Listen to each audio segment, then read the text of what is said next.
Okay, so hello everybody. What I'm hoping to do today is a quick run through assessment 3, just to make sure everybody knows what's required, answer any questions that you might have about it, any general questions that is. And I don't think that will take too long. I also wanted to just ask you a few questions about the Collaborate sessions, because we're having to cut them down. So I just want to get a few opinions about what we do now and also for the future. And then the third thing, if anybody's interested, you may not be, but I put up a document last week which sort of was an overview of all the statistical tests that you're going to learn about in the course. And now that we've started doing that, I thought it might be nice for you to have an overview. So if you want to stay behind, I can run through that document, or you can just read it yourself if you haven't already. So just kind of want to just run through all the different tests, chi-squared tests, regression, and so forth. So you've got a nice overview, and you can be thinking about how to adapt your capstones to be able to use the appropriate tests. So that's my plan for today. So yeah, for that last part, if people don't want to stay, that's fine. You know, you may have already read it anyway, or you may already know about all the techniques. So this is sort of aimed at people who haven't done any stats before, to kind of just give them a picture of what all the different statistical methods are that we're using. Anyway, so that's the plan. So if there's anything else anyone wants to look at, maybe let me know now. And then ask questions along the way.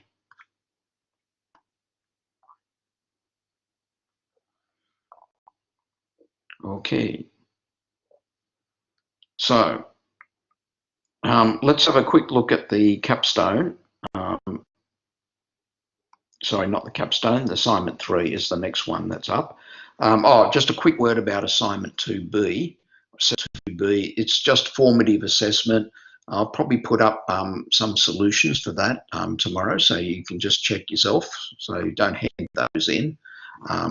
Just something for you to do to kind of help check your R skills. That might help you for later. Okay. Any questions about assessment 2B then on it?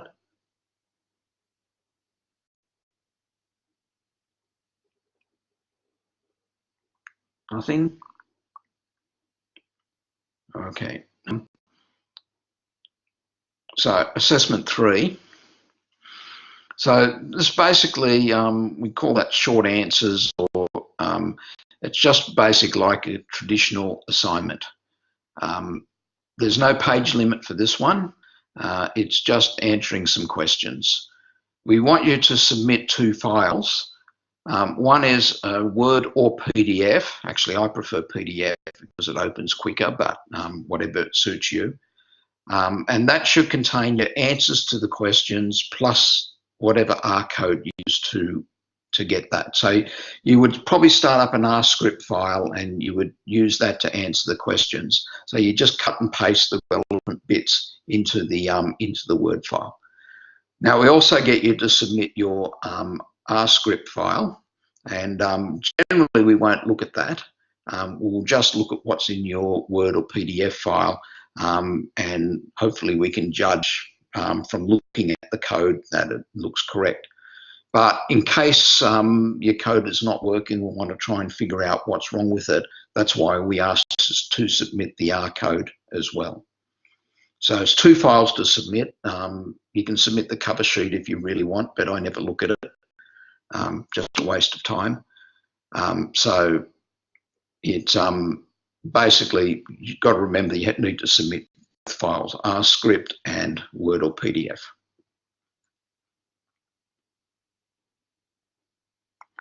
Okay. So basic background information. This is the marking rubric for each question. So basically there's some marks for your code, some marks that you've commented, and main markers for the interpretation of the R outputs. Then there's a question here on lifetime type of TV, and it asks you some questions about probability, and then also to compare your answers. So that one's pretty straightforward. Of course, I can't tell you how to do it, only just that you're clear about what the question's asking. And then the main part of this assessment is really on things like t-tests and ANOVA and things like that, and selecting the right statistical test for the data and for the questions that are asked. So second question just has questions similar to what's in the notes. So David just asked a question, what's the weight of assessment 3? I believe it's 20%, 20. If I remember, correct me if I'm wrong, but that's what I remember.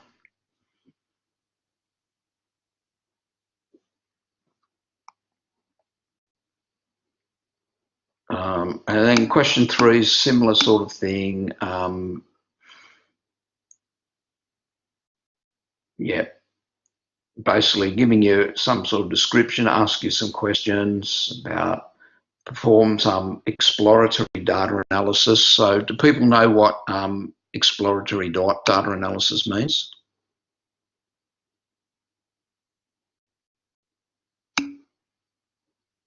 Yeah, good. Yeah, so just basically some graphs. Yeah, so appropriate graph. So, you know, things like box plots and things like that. So whatever's appropriate to the questions that are being asked. I'll try later on to give an example of how many comments you want in your R code. Just don't go overboard. Just try and make it clear. That's all. Yeah, I've got a little sample file that I based on one of the examples in the notes. So, but I didn't put any comments in. So what I'll do is we'll look at that and I'll put some comments and show what would be good. Yeah, so David said also on the question of exploratory data analysis, yes, so identifying outliers as sort of thing you do. Even just looking, you know, to see if the, you know, if you look, if the question's asking about the difference of two means, then a box plot, although a box plot does medians and IQRs, it does give you ideas of the centre, and it can give you an initial analysis, which you then go and confirm by using an appropriate test like a t-test. So that's what exploratory data analysis means. Then 3, perform an appropriate significance test. Okay, so that's choosing the right one that matches the question being asked. And then the last thing is stating the assumptions needed to support the validity of the procedure, and where possible, comment on the adequacy of these assumptions. So basically, yeah, this is where you need to check your assumptions. You might refer to any of the exploratory data analysis you've done in step 2, or you might need to produce other graphs that justify your assumptions.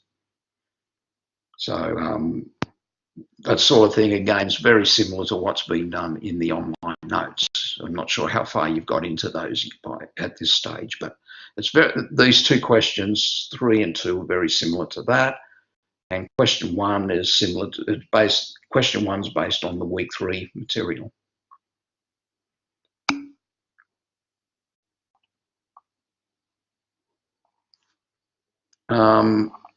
Okay, David asks, do we need to use the print function in the same way that we are doing the exercises in week 4, or can we just do it directly? Oh, I think, yeah, I don't think we would mind. Personally, I would put the output in the print function. You do need, when I say your R code, I mean your R code plus your output. You should also paste your output into the Word file, into the PDF Word file. Okay, so you can either use the print function or just whatever the output that you see on the screen. pay significant. We're probably not going to fuss about that. It's more just, just get the output, and it's more on the interpretation of it.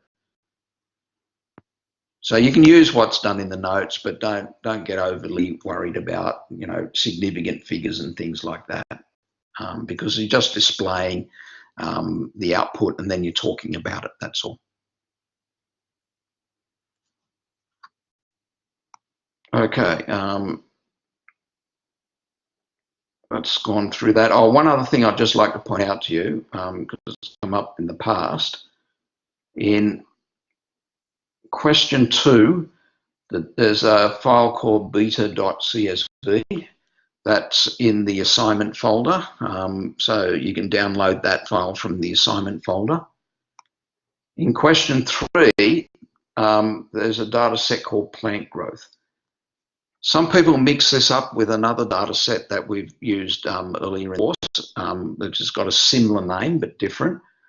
It's not that data set. It says the data set plant growth is a data file in the R data sets. If you type plant growth from the R prompt, you will see the data. So just pay attention to that first sentence there.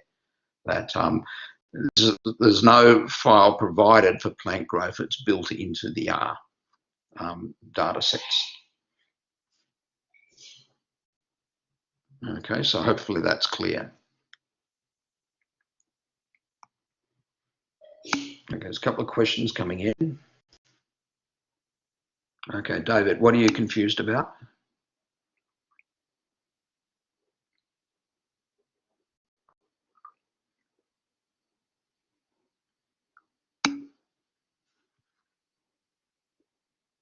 Okay, the plant growth data, you basically read the instruction. It says exactly here what you have to do. There's no library you have to download. It's part of the standard R. It's a built-in data set in R. So if you just type plant growth into R, try it now if you like, if you've got R open, you'll see it's there. You'll then have to assign, you might have to assign a variable to the data frame. Yeah. So yeah, it just saves people worry about this and they say, I can't find this file. It's not an external file, it's already built in. So hopefully that cleared that up for you.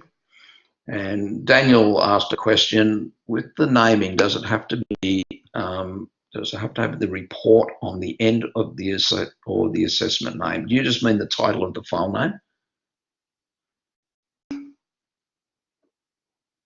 Oh, actually, we don't care. The only thing we care about, and I'll tell you the reason why, is that it's got your name in it. Because what happens is we download all the files, right? And when we mark them, or at least I do, don't know what the other tutors do. You can view them online, but I can't. My eyes aren't good enough. I can't read it, so I download them. And so, yeah, I can easily see who owns what file. I also like you to put the at the beginning of the file too. Put your name on it. As a title, not only in the file name but also inside the file itself. Just helps us make we don't have to go mucking around and renaming files. If you don't put your name there, then when we download we download all the files in one go, and then it just tries to overwrite them because they've all got the same names. So by having an individual name, we know that it's your file. And it's just kind of a real annoyance if I've got to go and rename the file. That takes time away from me. So that's why we deduct a mark if you don't put your name in the file. But we don't care whether you call it MA5820 Assessment 3 or MA5820 Report or whatever, just as long as it's got your name there. So I hope that makes sense. It's just a thing that's really annoying for us if it's not there.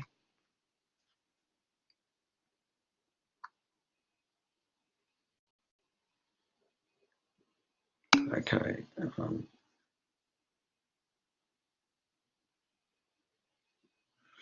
Okay. Oh, I'm glad you are. Ricardo just asked a question. I'll read it out.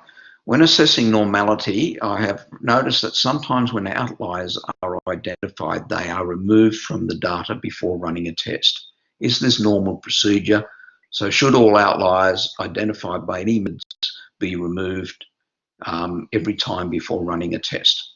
Okay, this is one problem I have with the notes. They make it seem like it's standard practice to remove an outlier, but it's not. An outlier is something that is a potential mistake, but it may not be. It may be that it's really there, and that you shouldn't be using something like a t-test. You should be using something else that doesn't require the assumption of normality. So the notes give a little bit of a false impression there. Now, when it comes to assignment, if you're doing a question, yeah, if you find an outlier and you want to remove it, then you should state it as an assumption.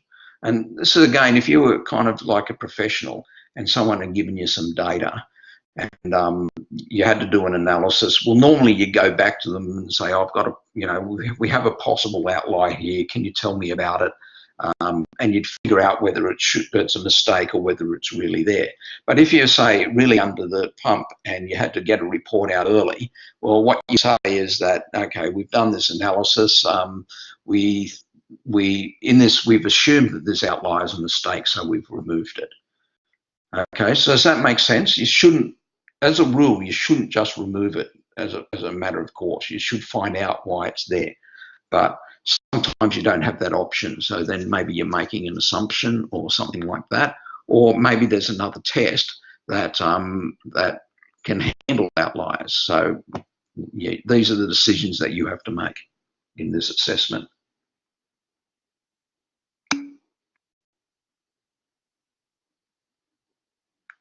David asked a question that's kind of something that's gone a little bit beyond what the notes at this stage, the LN formula.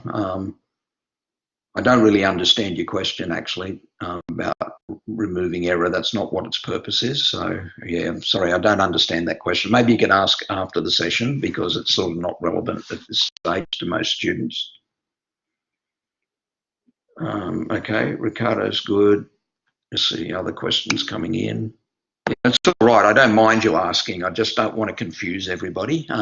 Yeah, David. So yeah, but by all means, ask again afterwards.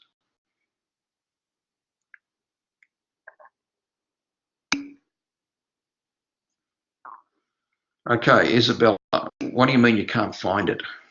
Isabella said that she can't find plant growth. What do you mean you can't find it? It's not a file, okay? It's in RStudio. You just type plant growth in RStudio, the data will be there. So just type it into RStudio. Type the word plant growth. It's a variable that's already built into R. So you don't look for it. Does that make sense?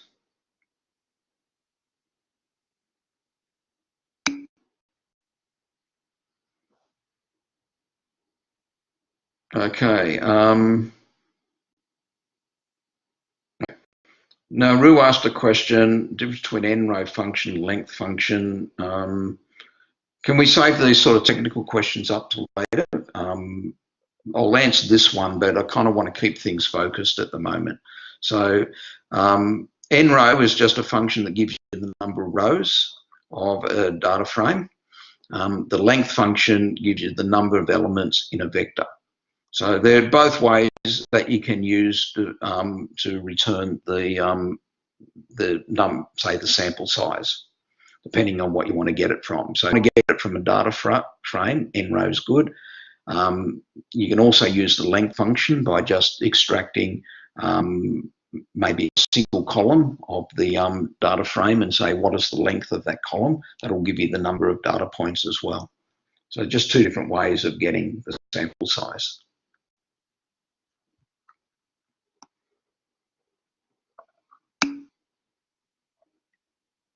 Okay.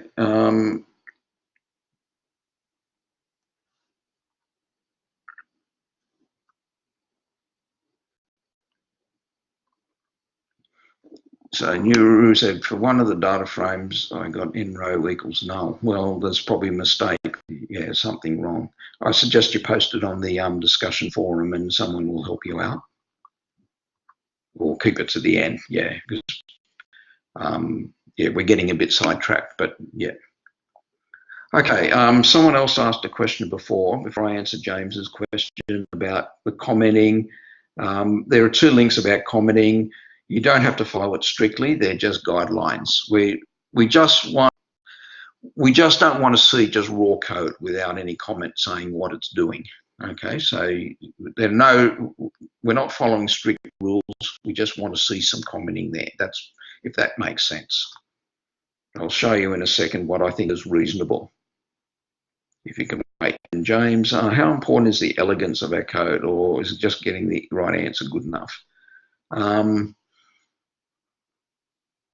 Pretty much getting the right answer is good enough, unless you're doing something really ugly, like using a for loop when there's a simple command. So it's a hard thing to answer. We're not fussing about elegance. This is not a computing science course. It's a statistics course, if that makes sense.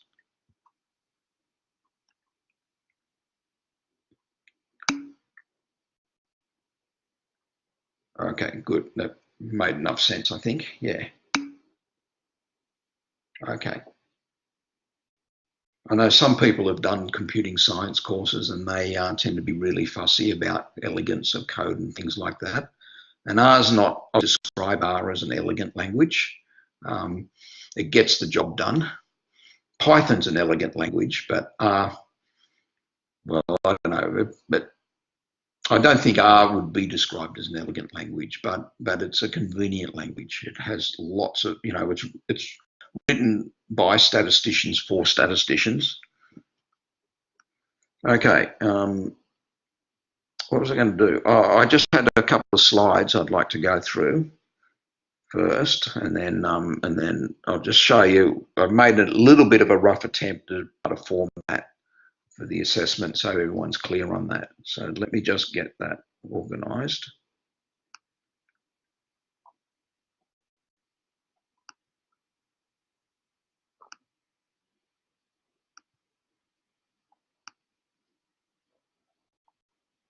Oops.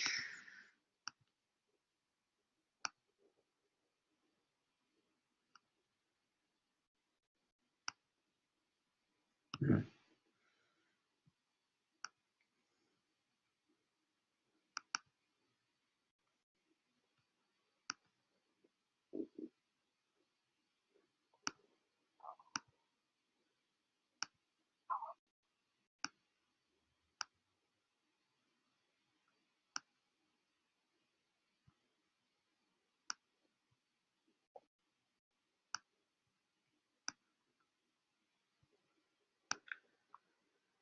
Okay, so just made a few slides or a few notes.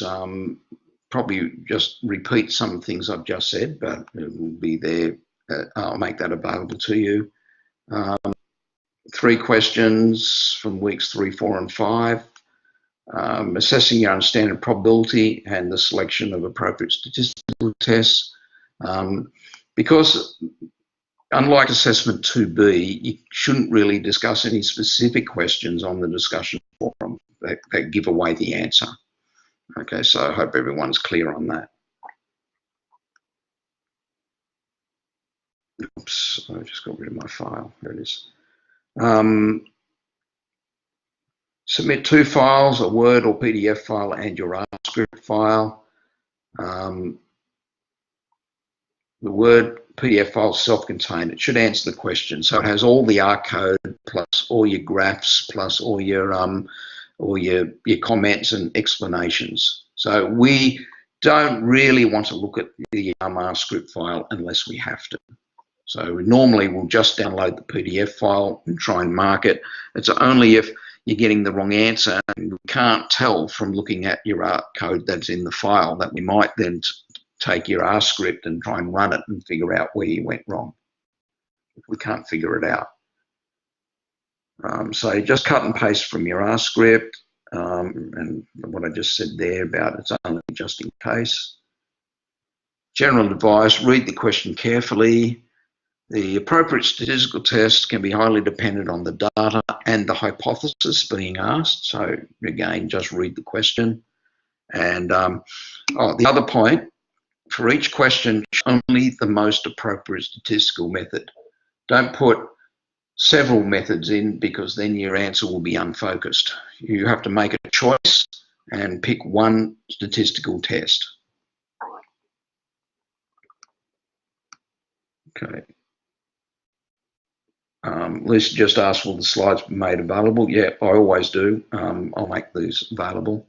They'll either be as slides, or I'll just put them away into a set of notes rather than slide format. But basically everything here will be available.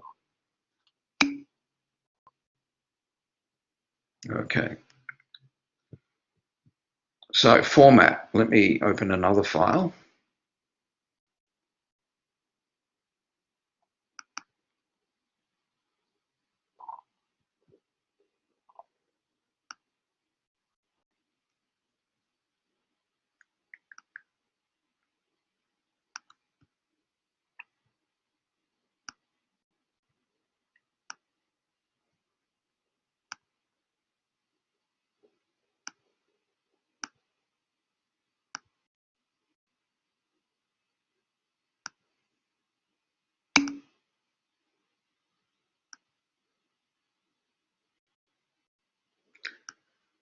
Simo asked, in the Word PDF file, should we include the question prior to our actual work? That's up to you. As long as, if a question's labelled like question 1, that's fine. A lot of people like to copy the question in. There's no page limit for this assignment, so it's up to you if you want to do that or not. We don't mind either way.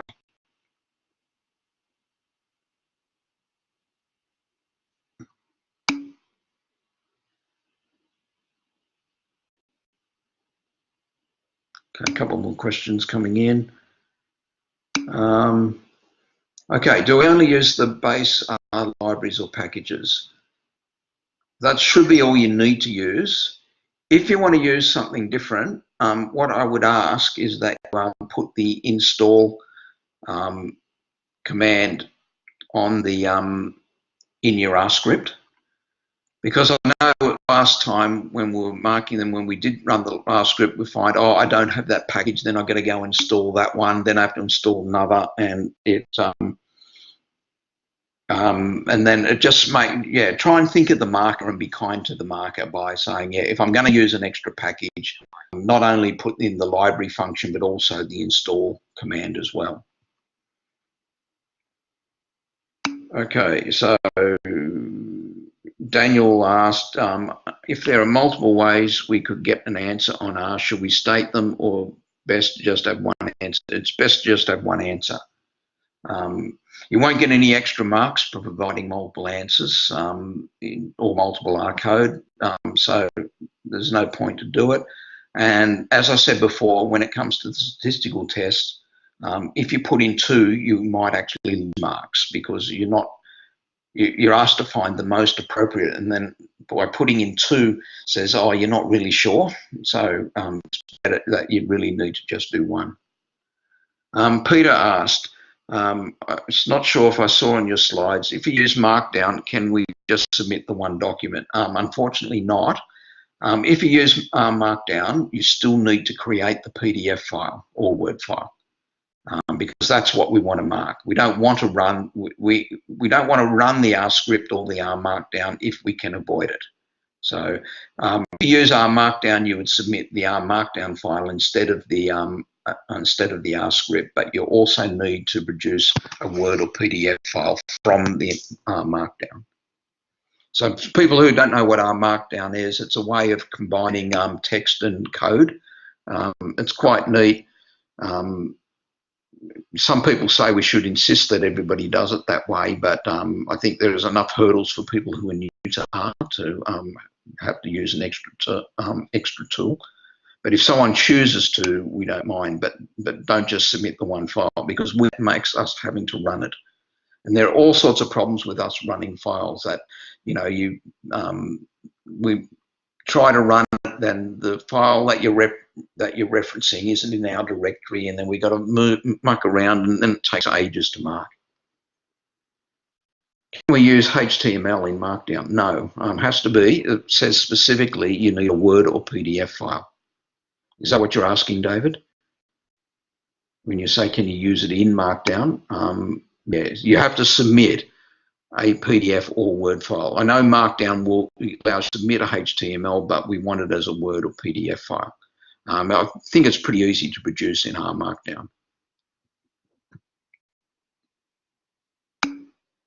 Yeah, so that's what you're asking, yeah. Not whether you can embed HTML, but just whether you can, whether you can. Yeah, it has to be Word or output. That's what the instructions say. If you're not sure about how to do that, ask on the discussion forum, and someone will probably will help you out with that. I believe it. I don't use Markdown much, but I think it's pretty easy to do.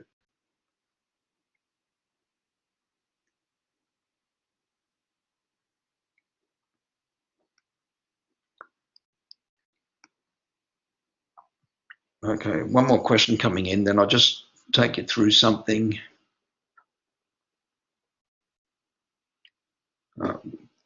Hasn't come in. So I very quickly, didn't put much time to it, tried to make a sort of sample assignment out of one of the questions, one of the examples that was in the notes. And you may not have got to it yet, but the question in, I think it was probably topic 5 of this week's notes about, it's a study of baby weights in a hospital, and it looked at mothers who were smokers and mothers who were non-smokers. And so I didn't really get much time to do this, but there's some hypothesis about whether the weights of babies who are from mothers who were smokers is less than the weights of babies from mothers who are non-smokers. So I tried to make a kind of question that was sort of similar to some of the questions in the assignment.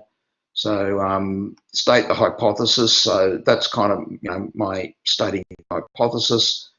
Stated in formal terms, and then define my variables so it's clear. Then use an appropriate statistical test. So here I basically use something called a t-test, and I've used the R command. So here's where I just typed some code in, but I didn't put any comments in. So here I might put in some comments just to show you what would be a reasonable amount. So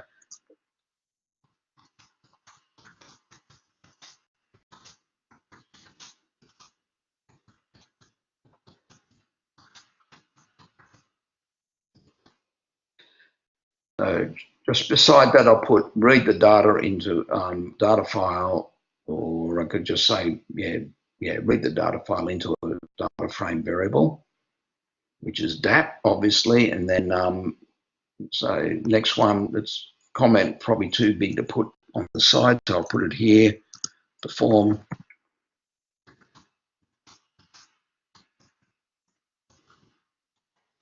Do independent sample.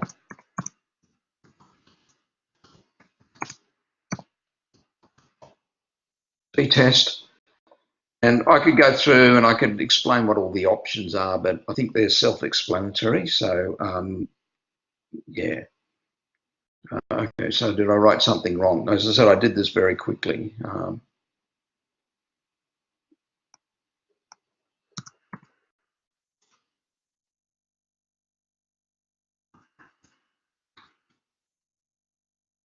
Okay, and then this last bit is just display.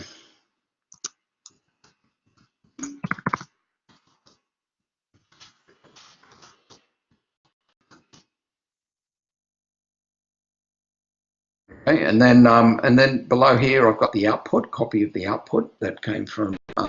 I've just copy and pasted it in, so I can see what the output is. And then I need to give an interpretation of the output. I've just written blah blah blah there, and then check the assumptions. You can look this up in the notes to see how this was done. But this to give you just an idea what I mean by just embedding the R code into your answer. So I can see what was done here, I can see what options you've chosen just by looking at this R code. Blah, blah, blah just means it just means I'm talking, I'm saying something. Yeah, so whatever it is. So that's for you to decide in the question that you asked. It was just short because I didn't have time to write anything out.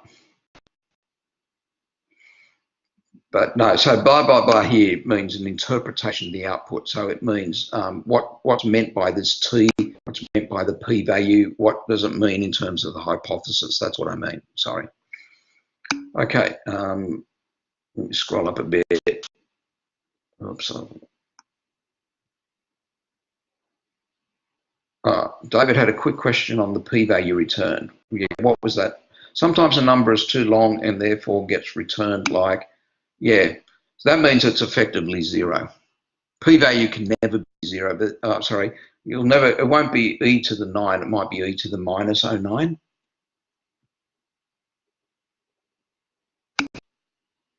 So yeah, so that's, yeah, you've seen scientific notation before, David, so where you just say a number is, yeah, basically that'd be saying there 0.002 times 10 to the minus 9. That's saying it's a really, really small number that it's estimating. So almost zero. So if you ever get that, you know that your null hypothesis is definitely rejected in that case. Well, the length won't ever be too long because it does it in scientific notation, so it never does. Are smart that way. It will always do it in you'll always be able to see it.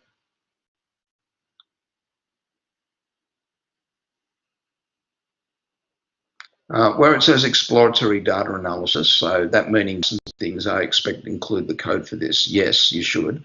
And are you expected to include the visualization generated by code? Yes, you are. You know, we want evidence. So we want to see, you know, you conclude something, we want to see how did you make that conclusion. We want evidence. So the evidence is the picture and the code is how you produced it. So if we don't see the code, then we can't see how you made it, or we'd have to go into your R script file. That would be annoying. So that's why. So a good question to ask. So everyone's clear on that.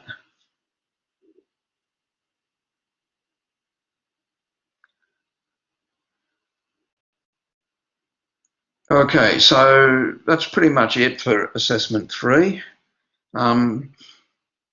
I'd just like to talk briefly about the collaborate sessions before I get on to the last bit. Weeks 5 and 6 relevant for assignment 3. Well, I actually said that week 5 was earlier in the slides, if you'd noticed. I said weeks 3, 4 and 5 are relevant for assignment 3, but 6 isn't. Oh, okay, could be, yeah. Anyway, so yeah, so hopefully that answers the question. So 6 is not, 5 can be.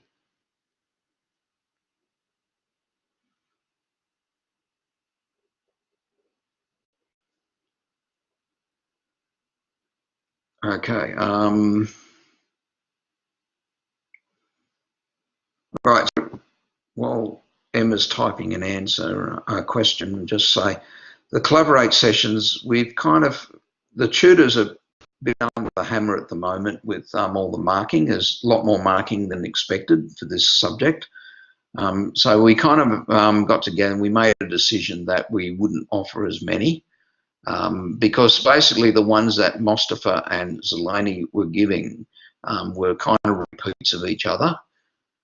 So I want to kind of reduce their workload a bit so that Mustafa will give one this week, but Zelani won't. Next week, I will do it. I'll pick one up, and because there's not really much to, except for maybe a few questions on the capstone, there's not really any assessment questions next week. And then week 6, Zelani is going to do stuff on the correlation regression. Okay, Emma joined late, I think, missed the beginning. Assessment 2B is formative. I'm assuming we don't submit it. That's correct. And I posted that on the bulletin board as well. And I will post the correct answers probably tomorrow. Okay, so the collaborate sessions, I just thought I'd take the opportunity to ask you guys. So my one's a bit different because mine's been focusing on assessment, but the other ones, I kind of get the impression they're kind of more like lectures. When I first started doing this online tutoring, the collaborate sessions were meant to be more, what's the word, just places where students come and ask questions. And I started by I'd make a few slides, but the purpose of the slides was to teach people material. It was to kind of just give people prompts, so if they had questions. So they used to be kind of later in the week, and people. The idea was that people would read the notes and then they would come on to collaborate. But they kind of drifted away from that. Yeah, so basically, at the moment, Mustafa and Zolani's sections are sort of repeats, but Zolani's a little bit more focusing on R and Mustafa's more on theory, but we just cannot afford to run both. We just can't. We just don't have the time. We're paid by the hour, and the marking load has gone up by 50-60% compared to last time. So we've just had to make a cut there. So that's what we're going to do. Yeah, I mean, I'm also thinking of the future too. So no, I think they will be just. Yeah, Mustafa will be. I think it looks like people want different things, but Mustafa will give what he's been giving. Zolani will give what he's been giving, but he might put a bit more focus on the theory, given he's going to be the only one. So the times will be just the normal times. Mustafa will do his on Wednesday. There won't be one this week on Thursday. Next week, I will do one on week 5. That'll be on Tuesday. Mine will be a mixture of theory and R. But why is it necessary? So Powell asked, why is it needed for sure? That's what I kind of wanted to ask, because can't you just read the notes? This is what I'm trying to get at, and this is also for the future, because I'm kind of wondering, if they're lectures, why don't we just get a really good lecturer and record them and make it available as recording? You don't need us. We don't need to have to keep making them each year. So I'm kind of wondering what people think about that. Is it just the lecture aspect, or is it the asking questions? And then if it's just asking questions, why can't you just ask on the bulletin board? So I'm sort of throwing this out to you. Yeah, I mean, we'll keep doing things the way we're doing them this time, but just sort of wondering for the future, what's the more efficient way to be doing it. So people make a recording, do they?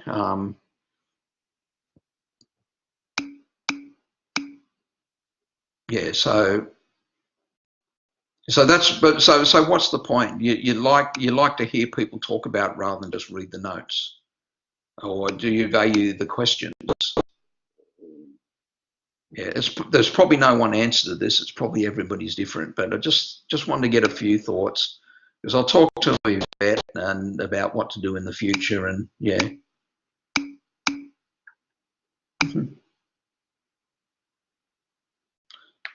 If we do some pre-recorded things, then we're not going to do it this time, I must say, but it might allow us to do it a bit better. Yeah. Okay. Daniel likes when they run through the R code in real time. I kind of like that as well. I think that's a bit easier than just reading, but yeah.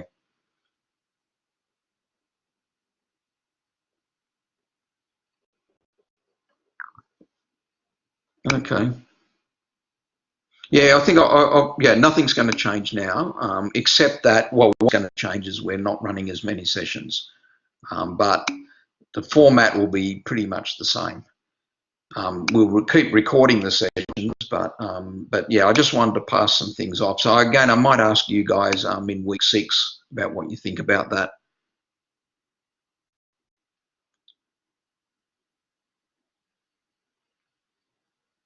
Recording would be better, but Emma, Emma said a recording would almost be better for the R sessions, because then I can pause the video. But you can do that anyway. You can download the or you can watch it online, download, and you can still pause. So at the moment, what we're doing still makes that possible.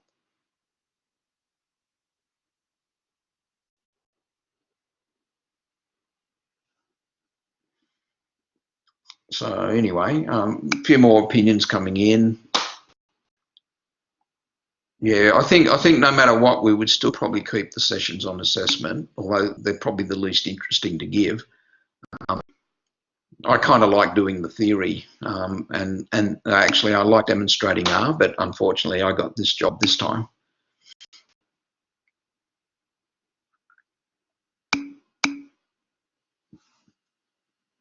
Okay, so I'll probably view the video and I'll go through these and pass, assemble some things. But yeah, we'll keep them. We'll keep things the same as they are. As I said, this week it'll be only Wednesday, today and Wednesday. Next week will be only Tuesday, and then Thursday, and week 6 will be Tuesday and Thursday. I'll try and we'll make an announcement about it each at the beginning of each week as well, so people are clear. Yeah, certainly the assessment session has been the best attended of all of them, and yeah, lots of questions, which I actually I like that too. I don't like giving lectures where there are no questions, but yeah. Yeah, Daniel just said, I think more focused is good mix. 3 is a bit much for us too. I completely agree with you with Daniel's idea there. I think having to go to 3 sessions a week is just too much for you guys. You guys are busy, and I think it's too much. And I don't know how many people go to all 3. Yeah, I think but even if you don't go to it, whether you go and watch the video, even watching the recording takes time, and whether it's really necessary, and whether the 2 content ones really give you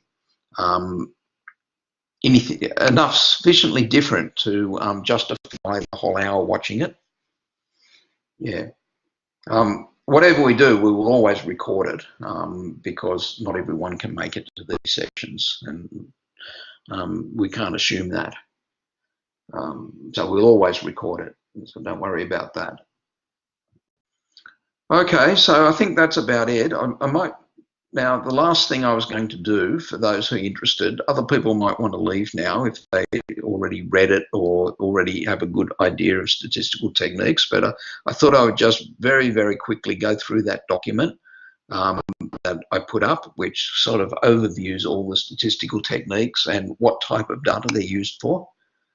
So if you give me just a second, yeah, so again, thanks for those comments. They're really valuable, and so I might ask the same question again in week 6 if we have time. And yeah, it might be good to see if anyone's perspectives has changed, and what we can do to make things more efficient in the future. Okay, so give me a second. I'm just going to get my other file up.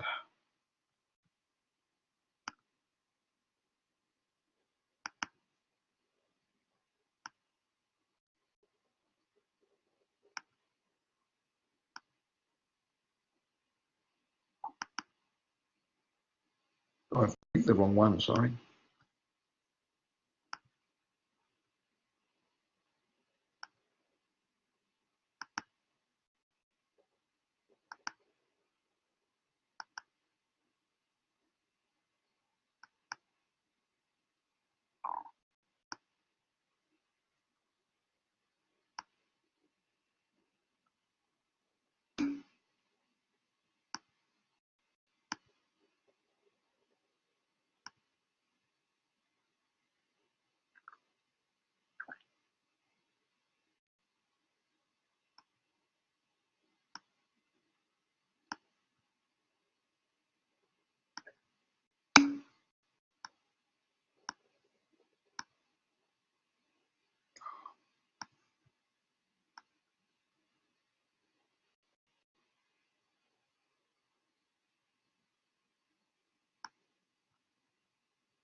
Okay, found the file.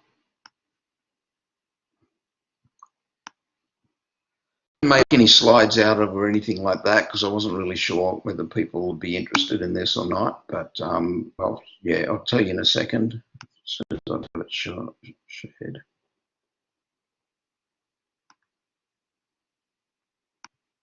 It's called subnotes-stat tests.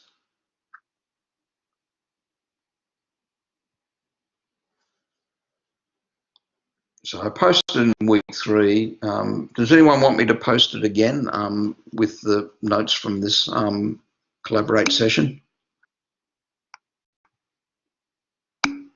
Okay, yep, I'll do that then. I'll put it with these ones. Okay, so what my aim was, as people were putting together their study designs for assessment 2A, and so thinking about then moving from that into the capstone, it's good to have a kind of overview of all the statistical techniques. But you're starting this week with the t-test as the first technique and then the ANOVA, but there are also other ones that we do. So, you know, what this means is that you can say, okay, this is my type of data, is this sort of data. Maybe I've got to read ahead so I can kind of move on with my capstone. So that was my rationale towards giving people this in week 3. I wish I'd thought about it and given it to you in week 1, to be honest, but yeah. So anyway, so I just made a bunch of examples that are based on examples that were in the notes. So the first example, comparing a population with a known mean or median. Okay, right, so here's some data. So here are a bunch of countries that were randomly selected with different life expectancies. And these were in from a group of non-OECD countries. And the known mean male life expectancy for OECD countries was 77.86. So what you'd be interested to know is this one maybe different to what the OECD one is. So because it's hard to probably get the life expectancy for some of these non-OECD countries, a sample was chosen. And so so this is basically a hypothesis test. Is the mean of your sample different to your overall mean, or is the mean of your sample less than your overall mean? So different hypotheses could be used. So this is something called a one sample or single sample t-test. You may, if you're up to the notes, you've read about this already. And in week 5, there's a similar test called a Wilcoxon rank test, which is similar, with known as a non-parametric test. So they basically look at the same sort of data. The non-parametric tests don't have as many assumptions, but they're less powerful.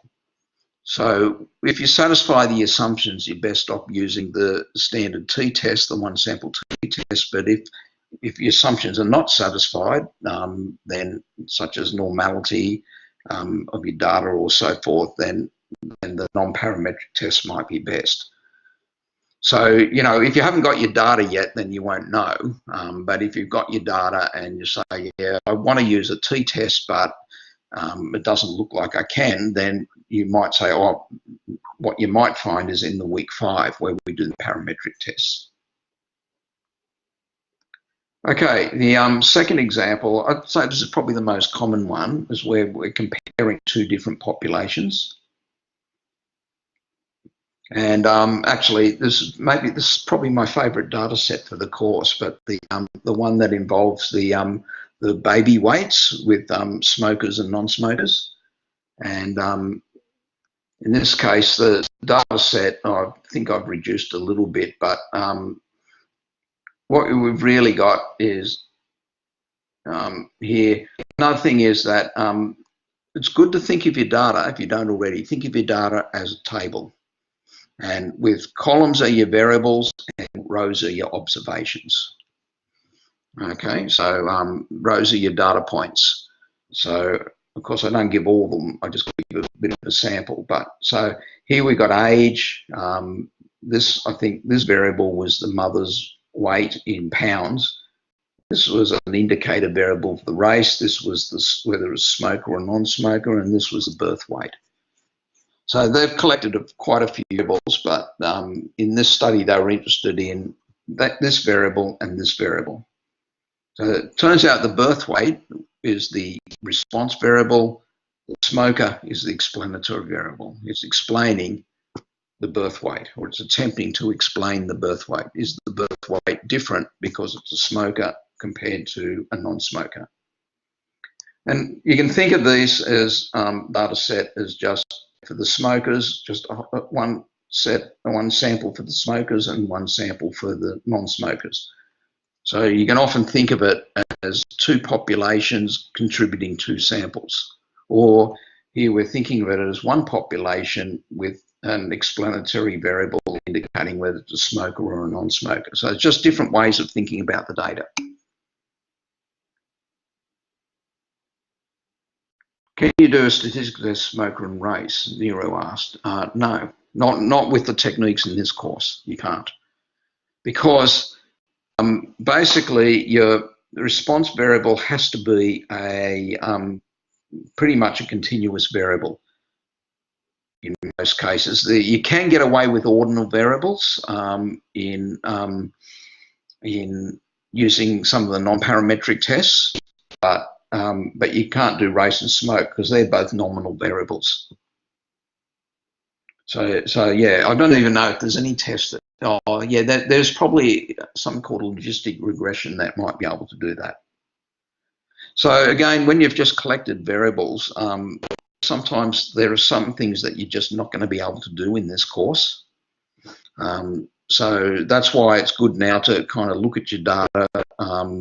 We'll try and, yeah, we can't tell you what test to use because that's doing your capstone for you, but yeah. Oh, okay. Actually, what?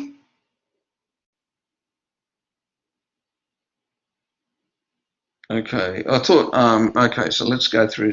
Let me just answer. Can you do digital tests of smoker and race? Actually, what I said was wrong. You can, yeah, we can do two categorical variables, one versus the other. We can test whether these are independent or not. So there is a test actually that you can do for that. I'll get to that. So my mistake actually, about where it is possible to do that using using what we teach in the course. So I was wrong about that. Sorry. Sarah asked, would a scatter plot show the correlation be ideal to visualize the table? Now, you can't visualize this whole table using a scatter plot because there's more than two variables. Scatter plot only works with two. You can use two at a time, but scatter plot is for continuous variable versus continuous variable, or numerical variable versus numerical. So you've got to kind of know what your variable types are. Okay, so yeah, you wouldn't use it for all the variables. Okay, Nero, I kept getting confused for the 2A assignment whether I can use the same data for your capstone. You can use the same data, but you don't have to use the same data. You change it if you like. Okay, particularly if it turns out that it's not suitable, you can swap to something else. Yeah, but you can certainly use it. The idea was that we are probably hoping that most people can, but occasionally they have to do something different. But in most cases they can. Okay, let's get a file up again. Oops, there we go.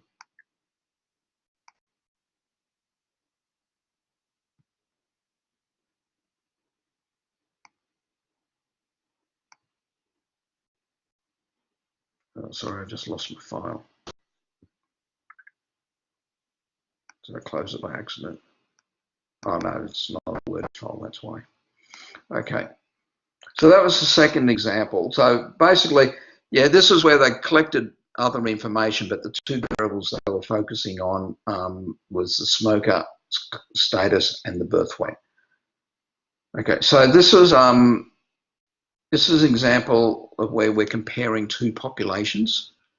It was saying you could be asking, is the mean of one population different to the mean of another population? Or you could be asking, is one mean less than the other mean?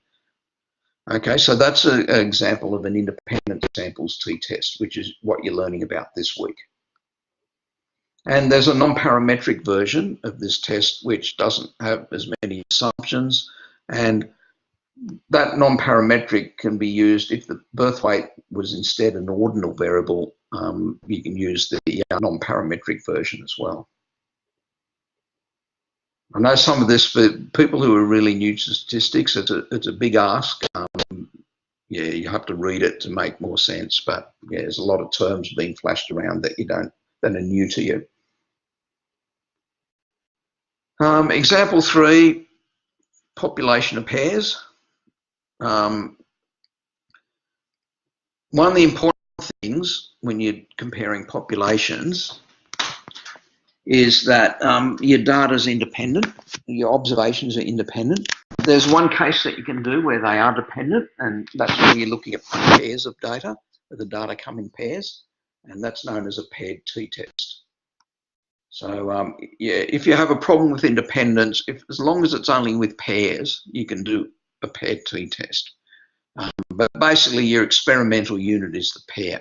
So in this case we had, I think this was something to do with alcohol, per capita alcohol amounts for random selection of countries. And so what they paired was the female levels with the male levels.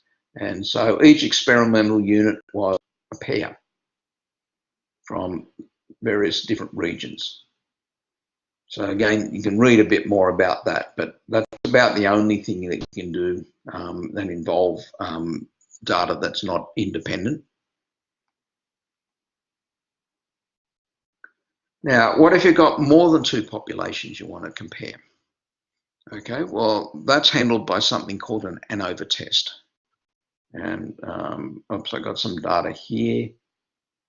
Oh, I didn't actually provide any data for that. Oh no, data in table 4.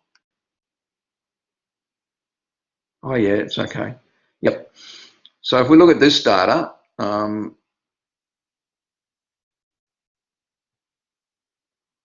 yeah, this is summarized data, I think, but as opposed to original. But there were, I think, 6 different insect sprays, and so each had different counts. So we were comparing.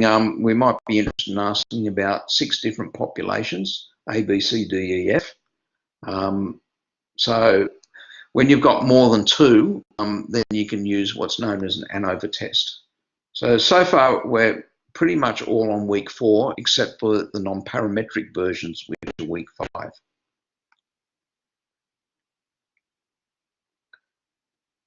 Okay, in week 5, we also do what's called the chi-squared test. Now this is for data.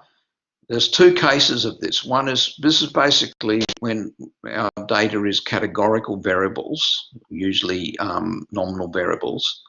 And here you see in this data here, we've got, I think this is conference, ID numbers, just an indicator, and we had, they did a random sample of people who went to the conference and asked them what their vocation was. Academic, student, business partner, admin, representative. And so there's a big long data list, but you can summarize this in terms of numbers of counts. So where you do, there was 10 academics, 3 business partners, and so forth. So it's kind of summary data. And the question is whether the proportions of these are, of the levels of the vocations are the same. Maybe it's the same, or maybe it looks pretty much like they're different. But that's the test that you would be trying to see. Another question could be to compare with known proportions that might come from market analysis. So this is a chi-squared goodness of fit test. Okay, so I'm going through quite a lot, and again, if you've never heard of these things before, it's a kind of big, yeah, it's a lot of jargon, but I'm just trying to give you a pointer to the notes, these notes that you can go and read later. Yeah, so don't worry if you don't understand everything. kind of more like motivation to read the notes, these notes. Okay, another chi-squared test, which is done in week 5. If we have a look at this data set here,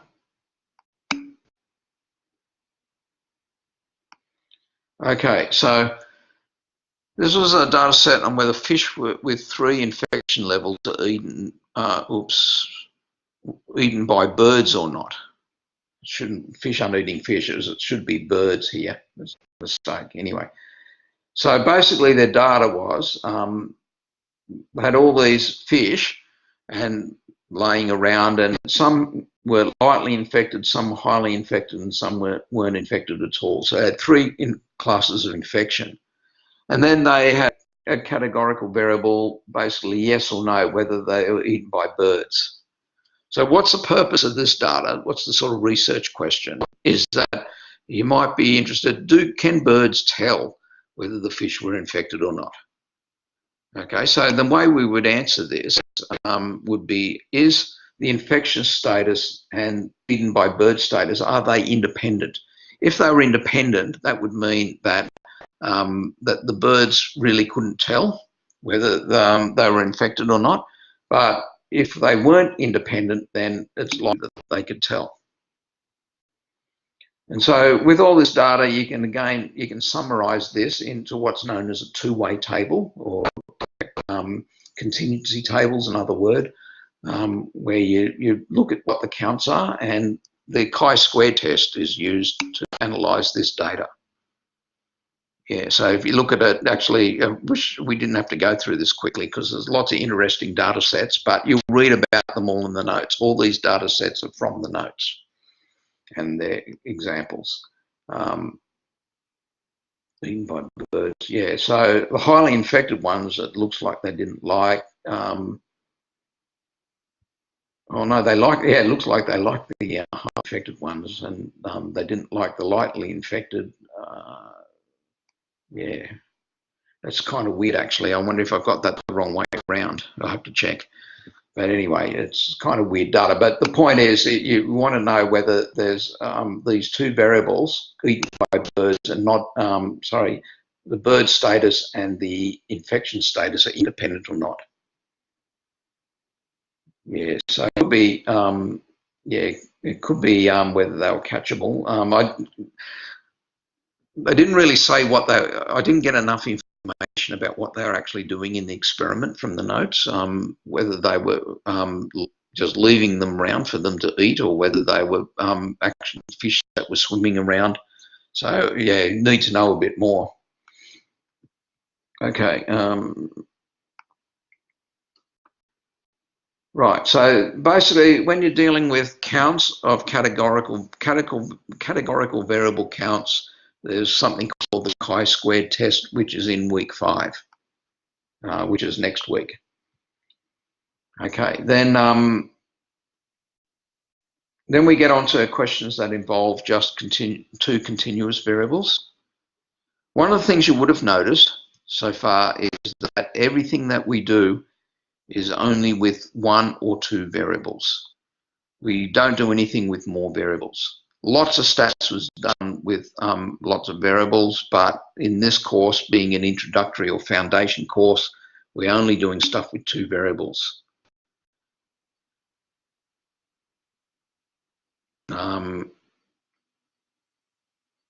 Right, so Alan said, summary of week 3 says I should know chi-squared test. Does it, or does it just say should know the chi-squared distribution?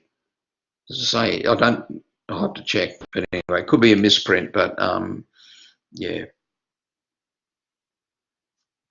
I didn't notice that. Chi-squared distribution, yes. So the chi-squared distribution is used for the chi-squared test, but the chi-squared tests aren't introduced till week 5. Okay, so the thing that we notice is that everything involves 2 variables or 1 variable. There's nothing that involves 3 variables. Okay, those variables can be continuous or they can be nominal variables or ordinal variables. Okay, but we're not doing any methods that involve 3 or more variables. ANOVA, that also involves only two variables, response variable and explanatory variable, but have three or more levels. Okay, so there we're talking about levels of the variables, which is the number of values of a nominal variable, not the number of variables. So it's important to make that distinction.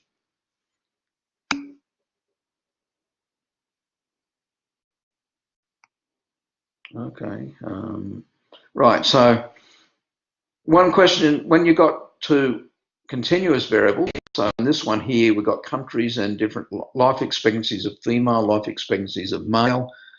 They're both, well, they're actually, yeah, life expectancy is actually a continuous variable, even though it's presenting here as integers. It is a continuous variable. The sort of question you might ask here is, again, a question of whether the two variables are related to each other. Are they independent or are they associated? So that's the first question you can ask, and to do that, you look at what's known as the correlation coefficient. Probably nearly everyone's heard of correlation, I think, even if they don't know how to do it. Okay, so would life expectancy, and I would say it's two variables, not a grouping. To me, grouping doesn't make sense when you've got continuous variables. It only makes sense when you've got nominal or ordinal variables, categorical variables.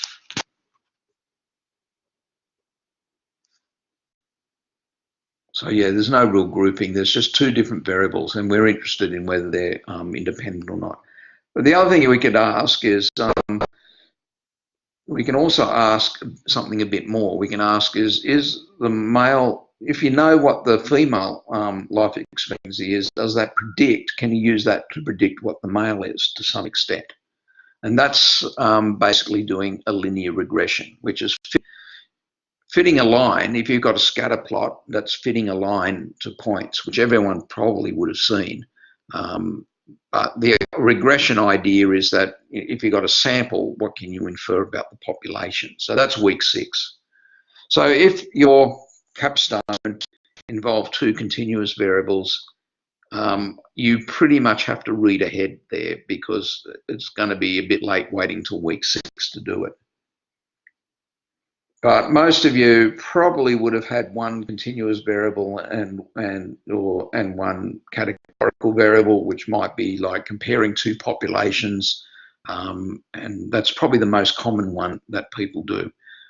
So basically, what you're doing this week probably will be most relevant. Also, I provide a little flow chart that sort of says, well, if you want to compare populations, these are the various tests, and if you got two samples, then it's a two independent sample t-test. If you got paired samples, it's a basically a t-test on differences, or a paired t-test.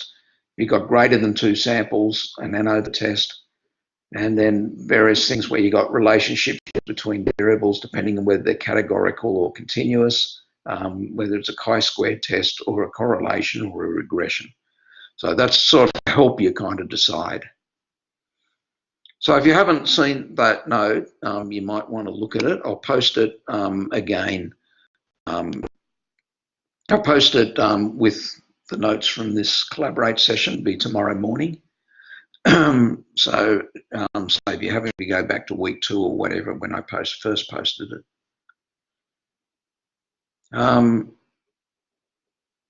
Isabella said, I believe life expectancy would be the variable and male, female, the grouping. No, that's not true.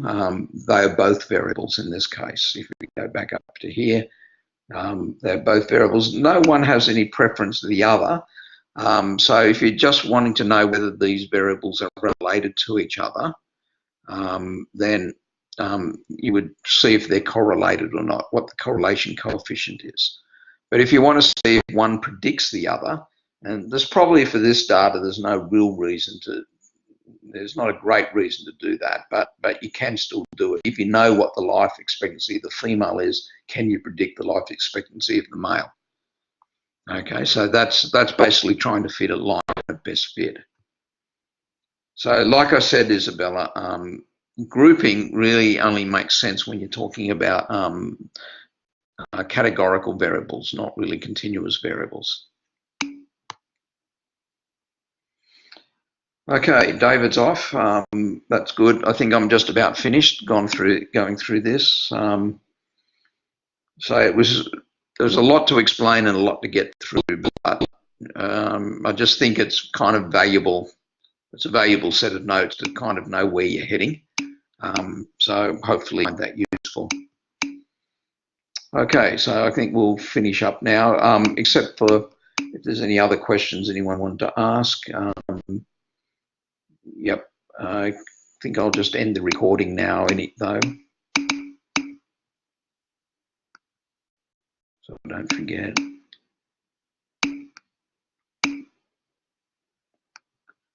And